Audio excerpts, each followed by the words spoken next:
Hello दोस्तों, मैं ओम प्रकाश कुमार आपका अपना यूट्यूब चैनल ओम क्लासेज प्रैक्टिस में स्वागत करता हूं। तो दोस्तों, आज मैं इस वीडियो में क्लास 10th का हिंदी सब्जेक्ट की बात करने वाला हूं, जिसमें इस पूरे वीडियो में मैं फर्स्ट चैप्टर और सेकंड चैप्टर के ऑब्जेक्टिव क्वेश्चन देखूंगा। अगर इस वीडियो में आप लास्ट तक बने रहते हैं तो इससे सीधा आपको बोर्ड एग्जाम में क्वेश्चन देखने को मिलेगा। तो बिना देर किए हुए मैं स्टार्ट करता हूँ। चलिएगा, पहला चैप्टर है हमारा श्रम विभाजन और जाति प्रथा। तो पहला क्वेश्चन इसका देखते हैं। पहला क्वेश्चन है, मानव मुक्ति के पुरोधो किसे कहा गया है? मानव मुक्ति के पुरोधो किसे कहा गया? तो यहाँ पे हमारा टिक लगा हुआ था पहले से, यह है भीमराव अंबेडकर जी। ठीक है, आगे देखते हैं।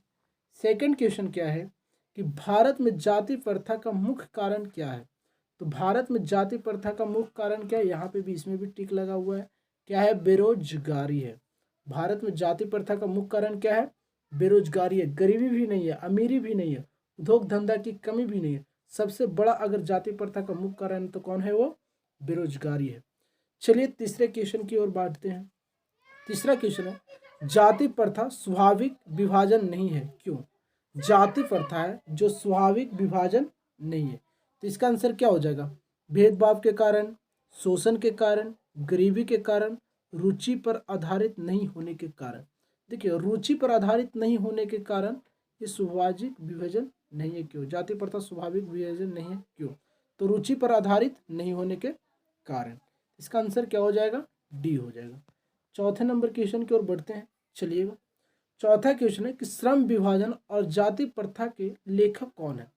अभी जो चैप्टर हम लोग स्टार्ट किए तो इसका राइटर कौन है, इसका लेखक कौन है, बताइएगा। डॉक्टर राम मनोहर लोहिया, बाबा साहेब भीम और अम्बेडकर, महात्मा गांधी या डॉक्टर सर्वपूर्णानंद। तो श्रम विभाजन और जाति प्रथा के लेखक कौन है? इस क्वेश्चन को आप याद रखिएगा। इसका आंसर हो जाएगा आपका बी हो जाएगा। क्या हो जाएगा? बाबा साहब भीमराव अम्बेडकर। तो लेखक की दृष्टि में, पांचवें नंबर, लेखक की दृष्टि में विडंबना की बात क्या है? लेखक की दृष्टि में विडंबना की बात क्या है? तो जातिवाद के पोषक की कमी नहीं है, जातिवाद के पोषक नग्न है, आर्थिक दृष्टि से जातिवाद उचित है, जातिवाद लोकतंत्र के विरुद्ध नहीं है। तो इसका आंसर क्या हो जाएगा? तो जातिवाद के पोषक की कमी नहीं है। इसके कारण हमारे देश में इस चीज का यह है। ठीक है, आगे देखते हैं।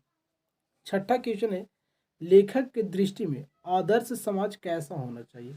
लेखक कहना चाहते हैं कि हमारे जो लेखक जी हैं उनके दृष्टि में आदर्श समाज कैसा होना चाहिए, जिसमें स्वतंत्रता, समानता और भ्रातृत्व का भाव हो, जिसमें ऐसा भी होना चाहिए। ठीक है, बी क्वेश्चन है आपका, ऑप्शन है जिसमें सभी धनी हो, सी है आपका जिसमें सभी पढ़े लिखे हो, जिसमें सभी स्वस्थ हो। तो इसका आंसर क्या हो जाएगा हमारा? ये तीनों नहीं हो पाएगा। ठीक है, जिसमें स्वतंत्रता, समानता और भ्रातृत्व का भाव हो, ऐसा समाज देखना चाहते हैं हमारे राइटर जी। ठीक है, आगे देखते हैं। लेखक बेरोजगारी का प्रमुख और प्रत्यक्ष कारण किसे मानते हैं? सबसे बड़ा कारण कौन हो सकता है, बताइएगा आप लोग।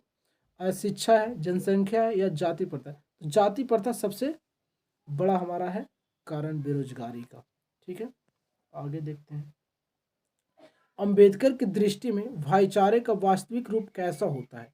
अंबेडकर जी की दृष्टि में भाईचारे का वास्तविक रूप कैसा होता है? दूध और शक्कर के मिश्रण की तरह, दूध और पानी के मिश्रण की तरह, तिल और तंडुल के मिश्रण की तरह, पानी और नमक के मिश्रण की तरह। किसकी तरह होता है? तो यहाँ पे आंसर हो जाएगा आपका बी, दूध और पानी के मिश्रण की तरह है। इस चैप्टर को आप पढ़ोगे डिटेल से तो पता चलेगा। ठीक है, 9th नंबर क्वेश्चन क्या है कि भारतीय संविधान के निर्माण में महत्वपूर्ण भूमिका किसकी है? भारतीय संविधान जो हमारा बना, इसमें सबसे ज्यादा भूमिका किसकी है, महत्वपूर्ण भूमिका किसकी, बताइएगा। भीमराव अम्बेडकर जी का, तो भीमराव अम्बेडकर का जी का ही है। ठीक है, चलिएगा। सब समाज की आवश्यकता क्या है? सब समाज की आवश्यकता क्या है? जाति प्रथा, श्रम विभाजन, अनुबंध, दूध पानी। नहीं, श्रम विभाजन। इस चैप्टर को आप पढ़ोगे तो अच्छे से क्लियर हो पाएगा। श्रम विभाजन है। ठीक है, निम्नलिखित रचनाओं में से कौन सी रचना डॉक्टर अंबेडकर की है? बहुत सारे रचनाएं यहाँ पे दिया हुआ है उनके द्वारा जो लिखा गया है।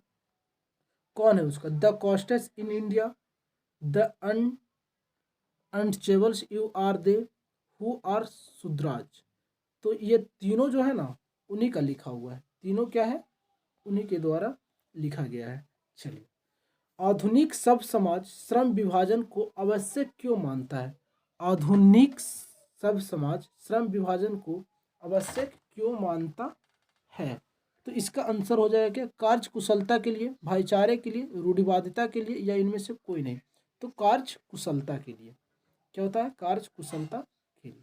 आगे देखते हैं, श्रम विभाजन और जाति प्रथा पाठ बाबा साहेब के किस भाषण को संपादित करता है? किस भाषण का संपादित अंश है? सॉरी, किस भाषा का संपादित अंश है? बताइएगा। The castes in India, their mechanism, genesis and development, inhalation of caste. Inhalation of caste, तो इसके आंसर यही हो जाएगा, इनहिलेशन ऑफ कास्ट। ठीक है, आगे देखते हैं, प्राथमिक शिक्षा प्राप्ति करने के लिए अंबेडकर उच्चतर शिक्षा प्राप्त करने के लिए कहाँ गए? कहाँ गए थे? बताइएगा आप लोग। इटली में, दक्षिण अफ्रीका में, या न्यूयॉर्क में गए थे? कहाँ गए थे? न्यूयॉर्क में गए थे।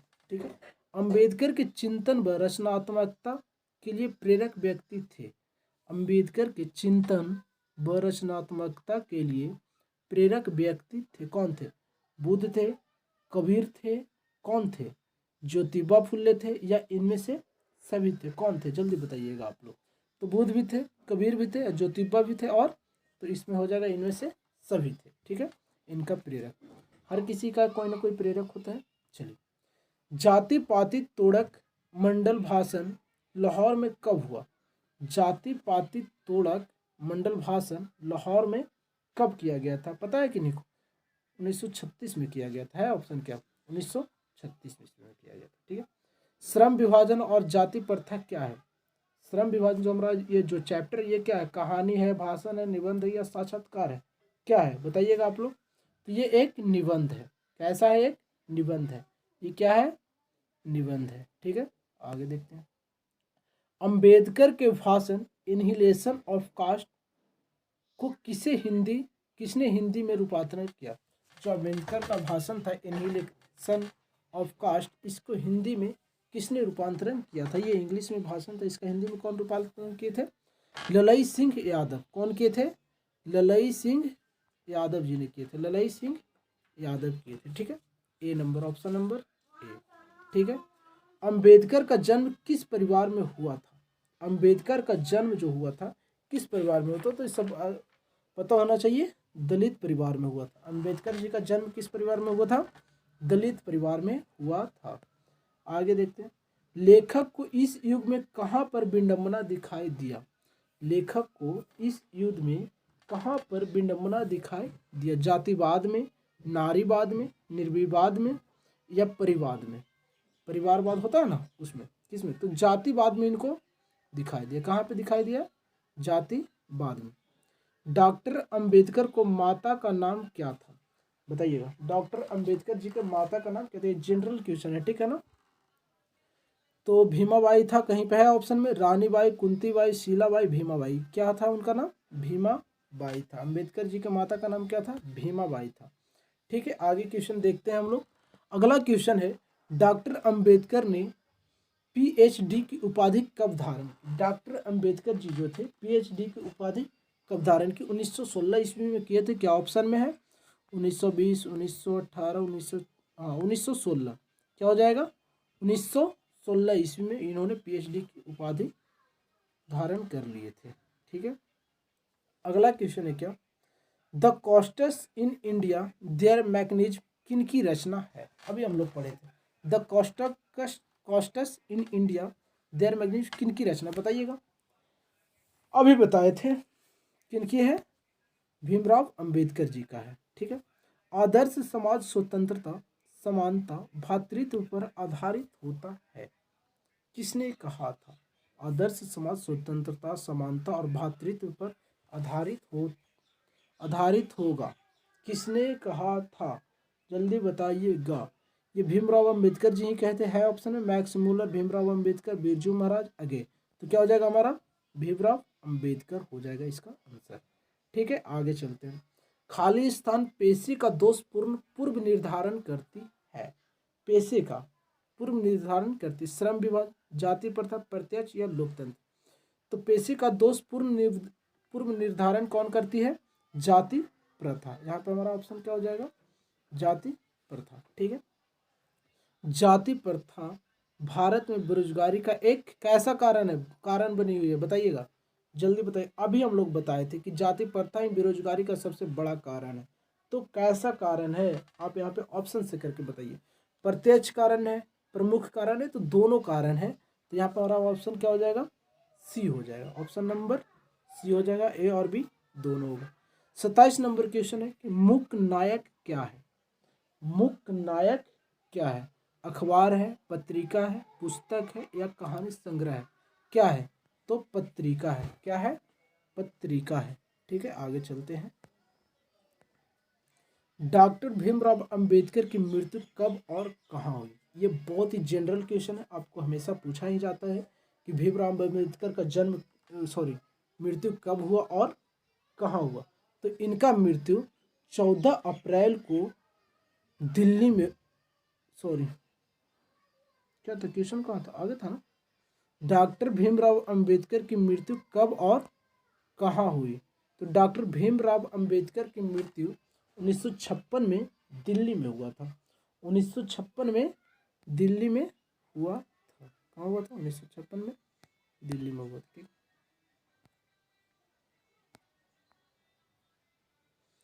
आगे देखते हैं। डॉक्टर भीमराव अंबेडकर का जन्म कब हुआ? डॉक्टर भीमराव अंबेडकर जी का जन्म कब हुआ? देख लिए, 19 में भी पूछा है और 20 में भी पूछा है कि इनका जन्म कब हुआ। कब हुआ था? किन्हीं को पता है तो कमेंट करके जल्दी बताइए। 14 अप्रैल 1891 ईस्वी को इनका जन्म हुआ था। ठीक है, आगे देखते हैं। डॉक्टर भीमराव अंबेडकर का जन्म कहाँ हुआ था? 14 अप्रैल 1891 ईस्वी को तो जन्म हुआ इनका, लेकिन जन्म इनका कहाँ हुआ था? तो इनका जन्म हुआ था महू का, मध्य प्रदेश में। कहाँ हुआ था? महू, मध्य प्रदेश में हुआ था। ठीक है, डॉक्टर अंबेडकर ने किस पत्रिका का संपादन किया? डॉक्टर अंबेडकर ने किस पत्रिका का संपादन किया? तो उज्जवल भारत का, उड़ता भारत का, बहिष्कृत भारत का। तो ये बहिष्कृत भारत का ही संपादन किए थे पत्रिका का। ठीक है, भारतीय संविधान का निर्माता के रूप में हम किन्हें जानते हैं? बताइएगा। भारतीय संविधान के निर्माता के रूप में हम किन्हें जानते हैं? भीमराव अंबेडकर जी को ही जानते हैं। महात्मा गांधी नहीं, भीमराव अंबेडकर। ठीक है, किनको? भीमराव अंबेडकर को ही जानते हैं हम लोग। ठीक है, आगे देखते हैं। डॉक्टर अंबेडकर का बाड़मेर हिंदी के कितने खंडों में प्रकाशित हो चुकी है? अंबेडकर का जो बाड़मेर हो, जो हिंदी में के कितने खंडों में प्रकाशित हो चुकी है? तो 15 खंडों में, 15 खंडों में, 17 खंडों में, कितने खंडों में हो चुकी है? ये सब नहीं है, 19 खंडों में नहीं, 21 खंडों में हो चुकी है। कितने खंडों में? 21 खंडों में। आधुनिक सभ्य समाज कार्य कुशलता के लिए किसे आवश्यक मानता है? आधुनिक सभ्य समाज कार्य कुशलता के लिए किसे आवश्यक मानता है? किसे आवश्यक मानता है? श्रम विभाजन को। किसे? श्रम विभाजन को मानता है। धन विभाजन को नहीं, जन विभाजन को नहीं, जाति विभाजन को नहीं, श्रम विभाजन को मानता है। ठीक है, आगे चलते हैं। डॉक्टर अंबेडकर के पिता का क्या नाम था? डॉक्टर अंबेडकर जी के पिता का क्या नाम था? जल्दी बताइएगा। रामदेव सकपाल, रामदेव सकपाल नहीं, रामजी सकपाल। ठीक है, ये सही है, ये सब नहीं हो पाएगा। क्या हो जाएगा? रामजी सकपाल नाम था उनके पिताजी का। ठीक है, आगे देखते हैं। जाति प्रथा श्रम विभाजन के साथ साथ किसका रूप लिए हुए है? जाति प्रथा है जो श्रम विभाजन के साथ साथ किसका रूप लिए हुए? स्वतंत्रता का नहीं, भातृत्व का नहीं, श्रमिक विभाजन का। किसका? श्रमिक विभाजन का। आगे देखते हैं। डॉक्टर भीमराव अंबेडकर ने किस प्रथा को आर्थिक पहलू से खतरनाक माना है? किस प्रथा को आर्थिक पहलू से खतरनाक माना है? तो बताइएगा सती प्रथा को, दहेज प्रथा को किसको माना है, जाति प्रथा को या बाल प्रथा, बाल विवाह प्रथा को? तो जाति प्रथा को माना, ये सब नहीं होगा, ठीक है, जाति प्रथा को माना। चलिएगा, फर्स्ट चैप्टर हम लोग ने कंप्लीट किया। अब मैं सेकंड चैप्टर को देखता हूँ। सेकंड चैप्टर का नाम है विष के दांत, जिनका राइटर कौन है, नलिन बिलोचन शर्मा है। तो चलिएगा सेकंड चैप्टर को हम लोग देखते हैं। पहला क्वेश्चन इसका, नलिन बिलोचन शर्मा पटना विश्वविद्यालय के हिंदी विभाग के अध्यक्ष कब बने? हिंदी विभाग के अध्यक्ष कब बने? कब बने थे इन्होंने, बताइएगा। सन 1959 ईस्वी में इन्होंने बना था। ये यही हो जाएगा, ये तीनों नहीं होगा, 1959 ईस्वी में होगा, ठीक है। आगे क्या है, आलोचकों के अनुसार प्रयोगवाद का वास्तविक प्रारंभ किसकी कविताओं से हो? आलोचकों के अनुसार प्रयोगवाद का वास्तविक प्रारंभ किसकी कविताओं से हुआ? जल्दी बताइएगा। नलिन बिलोचन शर्मा के कविता से ही हुआ है। किनसे हुआ? नलिन बिलोचन शर्मा का कविता से ही हुआ है।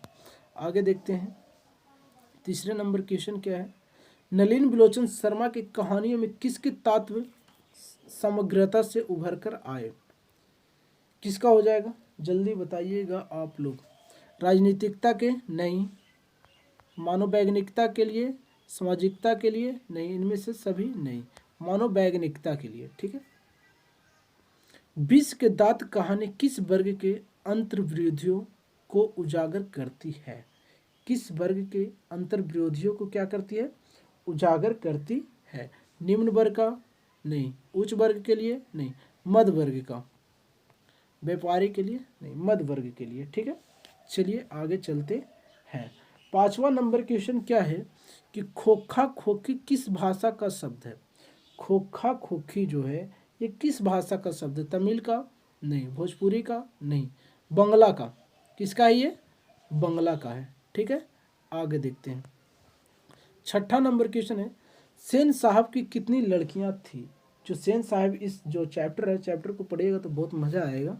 तो 6 नंबर क्वेश्चन यही पूछ रहा है कि सेन साहब की कितनी लड़कियां थी? तो सेन साहब की 5 लड़कियां थी। है कहीं 5 में ऑप्शन में, देखिएगा। सेन साहब की कितनी लड़कियां थी? 5 लड़कियां थी, ये है ऑप्शन, 5 लड़कियां थी, ठीक है। सोफर शब्द का अर्थ क्या है? सोफर शब्द का अर्थ क्या है? इसका अर्थ होता है ड्राइवर ही होता है। सोफर शब्द का अर्थ क्या होता है? ड्राइवर होता है। ऑप्शन में है क्या? सभ्यता नहीं, संबंध नहीं, निर्ममता नहीं, ड्राइवर होगा। क्या हो जाएगा? ड्राइवर हो जाएगा, ठीक है। 8 नंबर क्वेश्चन है, ऐसे ही लड़के आगे चलकर गुंडे, चोर, डाकू बनते हैं, यह पंक्ति कहानी के किस पात्र ने कही? जो ये कहानी में बहुत सारे लोग थे, तो जो ऐसे ही लड़के आगे चल कर के चोर डाकू बनते, ऐसा शब्द किसने उपयोग किए थे, बताइएगा। सेन साहब की धर्मपत्नी नहीं, ये तो नहीं किए थे। गिरधर जी नहीं किए थे। सेन साहब ही किए थे। कौन किए थे? सेन साहब ही किए थे, ठीक है। नलिन बिलोचन शर्मा का मृत्यु कब हुआ? लो, नलिन बिलोचन शर्मा का मृत्यु कब हुआ, जल्दी बताइएगा आप लोग। 12 सितंबर 1961 ईस्वी को नलिन बिलोचन शर्मा जी का मृत्यु हो गया था, ठीक है। मदन अक्सर किसके हाथों से पीटता था, बताइए। मदन जो था किसके हाथों से ज़्यादातर पीटते रहता था? तो बताइए, माता के हाथों से नहीं, सेन साहब के हाथों से नहीं, खोखा के हाथों से नहीं, पिता के हाथों से। मदन जो है हमेशा किन के हाथों से पिटाया करता था? पिताजी के हाथों से। चलिए 11 नंबर क्वेश्चन क्या है, विष के दांत शीर्षक कहानी के कहानीकार कौन है? ये देखो, बीच में पूछा गया है कि इसमें बहुत इंपॉर्टेंट क्वेश्चन है, ठीक है।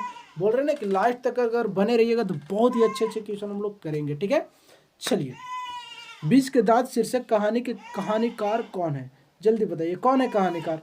नलिन बिलोचन शर्मा। पहले ही, सबसे पहला ही क्वेश्चन देख लिए थे, नहीं? कौन है? नलिन बिलोचन शर्मा है। गिरधर लाल कौन है? गिरधर लाल कौन है, बताइएगा। कासू का पिता है, मदन का पिता है, रजनी का पिता या शेफाली का पिता? अगर आप लोग पढ़ेंगे, नहीं पढ़े तो कोई बात नहीं, हम लोग कर लेंगे इसका, ठीक है। गिरधर लाल कौन है? तो मदन जी का ही पिता थे। गिरधर लाल कौन थे? मदन का पिता थे। खोखा का क्या नाम है?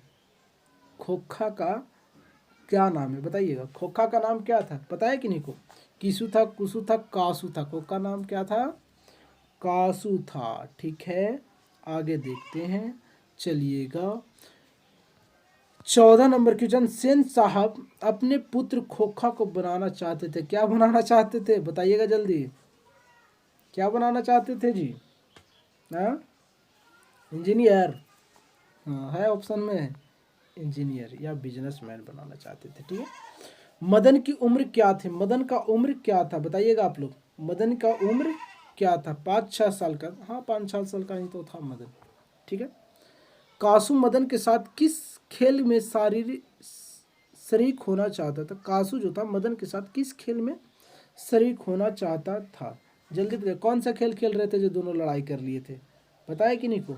चलिए, फुटबॉल का खेल नहीं, हॉकी का खेल नहीं, बैडमिंटन नहीं, लट्टू। लट्टू खेलते खेलते दोनों लग गया था। ठीक है ना। आगे देखते हैं। मदन ने कासू को कितने दांत तोड़ डाले? जो वही लट्टू वाला जो खेल खेल रहा था ना, तभी दोनों लड़ा तो मदन ने कासू के दांत तोड़ दिया। कितना दांत तोड़ा था ये बताइए आप लोग। चलिएगा, इसका दांत 3 नहीं, 3 दांत तो नहीं तोड़ा था जी। 1 मिनट रुकिएगा थोड़ा सा। 3 दांत नहीं टूटा था, 1 नहीं 2 दांत तोड़ दिया था। कितने दांत तोड़ दिया था? 2 दांत तोड़ दिया था। गिरधर लाल किसकी फैक्ट्री में किरानी थे? गिरधर लाल जो थे किसकी फैक्ट्री में किरानी थे बताइएगा। किसकी फैक्ट्री में किरानी थे गिरधर लाल जी? मुखर्जी साहब की फैक्ट्री में, सिंह साहब की फैक्ट्री में, पत्रकार महोदय की फैक्ट्री में, या सेन साहब की फैक्ट्री? सेन साहब की फैक्ट्री में ही वो क्या थे, फैक्ट्री में क्या थे, किरानी थे। ठीक है। आगे देखते हैं। 19 नंबर क्वेश्चन है। सेन साहब किसके व्यंग से ऐंठ कर रह गए? सेन साहब किसके व्यंग से ऐंठ कर रह गए? तो पत्रकार महोदय के व्यंग से ही ऐंठ कर रह गए थे। ठीक है। आगे मदन किसका पुत्र था? मदन जो था किसका पुत्र था? सेन साहब का पुत्र था? नहीं, सेन साहब का पुत्र नहीं था, गिरधर जी का पुत्र था। किनका पुत्र था ये? गिरधर जी का पुत्र था। ठीक है। आगे देखते हैं। 20 के दांत पाठ की विद्या है। 20 के दांत पाठ की विद्या क्या है? निबंध है, कविता है, कहानी है, व्यक्ति चित्र है, क्या है भाई? ये क्या है? एक कहानी है। क्या है? कहानी है। ठीक है। आगे चलते हैं। सेन साहब की कार की कीमत है। सेन साहब की कार की कीमत कितना था जिसके चलते छूने नहीं दिया था? बताओ कितना था? 7,500। कितने था? 7,500। चलिए आगे देखते हैं। नलिन बिलोचन शर्मा का जन्म कब हुआ? नलिन बिलोचन शर्मा जी का जन्म कब हुआ था बताइएगा। नलिन बिलोचन शर्मा जी का जन्म कब हुआ था? 18 फरवरी 1916 को ही हुआ था। है ऑप्शन में क्या? ए 14 जनवरी, 18 फरवरी 1916 को ही जन्म हुआ था। चलिए आगे देखते हैं। 24 नंबर क्वेश्चन। नलिन बिलोचन शर्मा का जन्म कहाँ हुआ? नलिन बिलोचन शर्मा जी का जन्म कहाँ हुआ था? बरघाट में हुआ था। है ऑप्शन में क्या? बरघाट, गांधी घाट नहीं, कृष्णा घाट नहीं, बरघाट में हुआ था। कहाँ हुआ था? बरघाट में हुआ था। ठीक है। 25 नंबर क्वेश्चन। नलिन बिलोचन शर्मा के पिता का नाम क्या था? नलिन बिलोचन शर्मा के पिता का नाम क्या था? जल्दी बताइएगा। पंडित रावतार शर्मा था। क्या था? पंडित रावतार शर्मा था। चलिए आगे देखते हैं। नलिन बिलोचन शर्मा के माता जी का नाम क्या था? नलिन बिलोचन जो शर्मा जो है इस कविता को, कहानी को जो लिखे हैं, उनकी माता जी का नाम क्या था? रत्नावती था। है कहीं पे ऑप्शन में? ये तो नहीं है। कलावती नहीं है, रत्नावती था। ठीक है। इंद्रावती नहीं है। चलिए, दृष्टिकोण किनकी रचना है? दृष्टिकोण किनकी रचना है? ये भी तो नलिन बिलोचन शर्मा जी का ही रचना। रमतार शर्मा नहीं, मोहन राकेश नहीं, नलिन बिलोचन शर्मा जी का ही ये रचना है। ठीक है। आगे चलते हैं। 27 नंबर क्वेश्चन तक हमारा हो चुका है। 28 नंबर। लड़कियां क्या है? कठपुतलियां हैं। किसे इस बात पर गर्व है? लड़कियां क्या है? कठपुतली। ऐसा इस बात पर किसको गर्व था बताइएगा। सॉरी, भाई बहन को, चाचा जी को, मामा मामी को, या माता पिता को? लड़कियां कठपुतलियां किसके समान? कौन मानता था ऐसा बताइएगा। माता पिता ही मानते थे। ठीक है। मोटर कार को किससे खतरा हो सकता था? मोटर कार को किससे खतरा हो सकता था? कासू से नहीं, मदन से नहीं, खोखा से। खोखा से खतरा हो सकता था मोटर कार को। ठीक है। सेन साहब की आंखों का तारा है। सेन साहब की आंखों का तारा कौन था? खोखा ही तो था। है कहीं पे ऑप्शन? कार नहीं, खोखी नहीं, उपयुक्त सभी, खोखा हो जाएगा। ठीक है, आगे देखते हैं। 31 नंबर क्वेश्चन है, खोखा के दांत किसने तोड़े? लो, किसने मार करके तोड़ दिया था दांत, जल्दी बताइएगा। ये तो पता ही होगा सबको, मदन ने तोड़ा था, मदन के दोस्त ने तोड़ा था, या सेन साहब ने, या गिरधर ने? किसने तोड़ा था खोखा का दांत? है पता है ना? जल्दी कमेंट करके बताइएगा, ये हम क्वेश्चन नहीं बताएंगे, आप लोग कमेंट करके बताइए। चलिए, महल और झोपड़ियों की लड़ाई में अक्सर महल वाले ही जीतते हैं, पर उसी हालात में जब दूसरे झोपड़ी वाले उनकी मदद अपने ही खिलाफ करते हैं। किस पाठ की पंक्ति है? किस पाठ की पंक्ति है? जल्दी बताइए। बहादुर का नहीं, शिक्षा और संस्कृति का नहीं, मछली का नहीं, यह है बीच के दांत का ही है। ठीक है, अमीर लोग किसी का मदद करने नहीं करता है, लेकिन जो गरीब होते हैं, झोपड़ी वाले होते हैं, वो बहुत एकदम दिल के खुले होते हैं और मदद करते हैं। ठीक है, सीमा, रजनी, औलो, शेफाली, आरती पांचों किसके बहनी थी? किसकी बहन? बेटी तो थी सेन साहब की, लेकिन बहन किसकी थी? जल्दी बताइएगा, किसकी थी? मदन की? नहीं, ये मदन की बहन नहीं थी, खोखा की बहन थी। किसकी थी? खोखा की बहन थी, मदन की नहीं थी। चलिए, मैं तो खोखा को इंजीनियर बनाने जा रहा हूँ, यह कथन किसका था? किसने कहा था कि गाड़ी तोड़ा था तो बोला मेरा बेटा इंजीनियर बनेगा? किसने कहा था? जल्दी बताइएगा। सेन साहब जी नहीं कहे थे क्या? सेन साहब ही कहे थे। ठीक है, मिस्टर सिंह नहीं कहे थे, गिरधर लाल नहीं, मुखर्जी साहब नहीं, मुखर्जी साहब नहीं। मदन के लिए क्या खाना मामूली बात थी? मदन के लिए क्या खाना मामूली बात थी? जो समझ सकते हो आप लोग, बचपन में तो कुछ गलती करो तो मार कर डिगा देता है। कौन था? ये नहीं, ये नहीं, मार खाना एकदम मामूली था, एकदम खा लेता था जल्दी जल्दी। ठीक है, तो दोस्तों आज हमने कंप्लीट किया पूरे क्वेश्चन को, फर्स्ट चैप्टर और सेकंड चैप्टर का टोटल क्वेश्चन हमने कवर किया।